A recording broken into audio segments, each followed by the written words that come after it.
So I'm sitting in a 1958 Porsche Speedster. 1958 makes this a 356A, I believe. I don't really know that a whole lot about Porsches, you know. But this is the first time I've driven this car and I'm having a blast.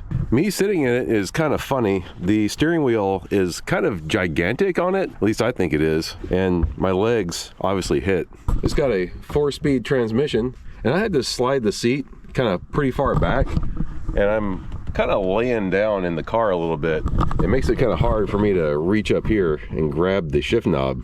It's like I have to lean forward to get it. Another kind of weird quirk about this, I don't know if it's because of how low the steering wheel sits and how big it is, I'm gonna have to angle my left leg to get over to the clutch. Right leg is just fine with the accelerator and brake. But yeah, I'm like kind of like chicken winging my leg. Another hilarious thing about the car is that the windscreen is really low on it. Practically my whole head sticks up above it, which of course caused my hat to flap all over in the breeze.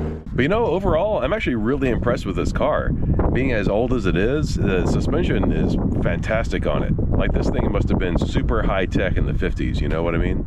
So the driver's manual here, not the owner's manual, but driver's manual, is really a wealth of information. So much more so than modern owner's manuals. Here we have a description of its fantastic suspension. The front wheels are independently suspended and guided in a parallelogram geometry by 2 longitudinal swing arms, bringing us by 2 transverse adjustable torsion bars consisting of several leaves. The hydraulic double-acting telescopic shock absorbers lessen road shock and prevent rebound.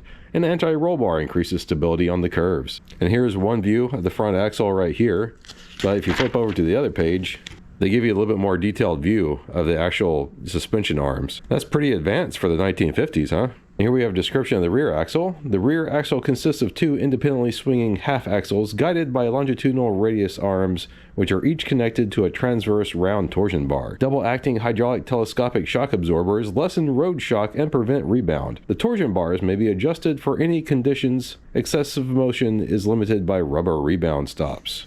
And if we go back a couple of pages, it's got a great picture of the rear suspension too.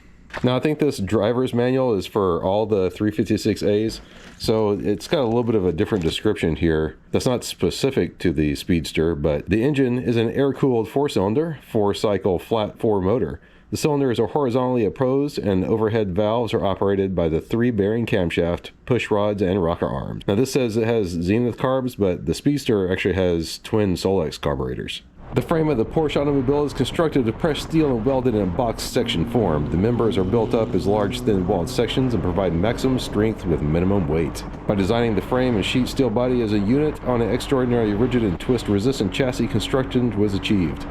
The small tunnel in the floor contains a shift linkage and all the mechanical and electrical control cables. So yeah, it's a unibody in the 1950s. Kind of wild. And again, it's crazy to see the kind of information that these old owner's manuals provide. Like, here's recommended shift points, and it's got acceleration curves. And yeah, I think the 0 to 60 was something like 10 or 12 seconds. I mean, it's a 1600 motor and only puts out about 60 horsepower, so, you know, go figure.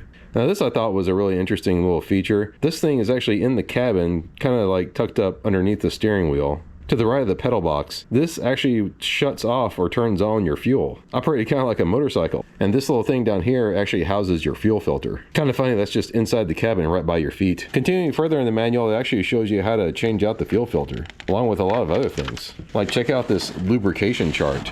Isn't that kind of wild? You never see something like that in a modern owner's manual. All the basic adjustments of the car, it covers really well. And here it's showing you how to adjust the valves and adjusting the pedals. It even gives a great description on how to break down and clean the Zenith carbs. Unfortunately, it doesn't include the Solex carbs, but still, I mean, that's just amazing to see in an owner's manual. And here you have the standard maintenance plan. And this is another great thing, has a whole wiring diagram. Not that the wiring is very complicated in this thing, but, you know, still, that's pretty wild. Oh, and fun fact, it's a 6-volt system. So that can definitely complicate some things today. But yeah, I just love these old manuals.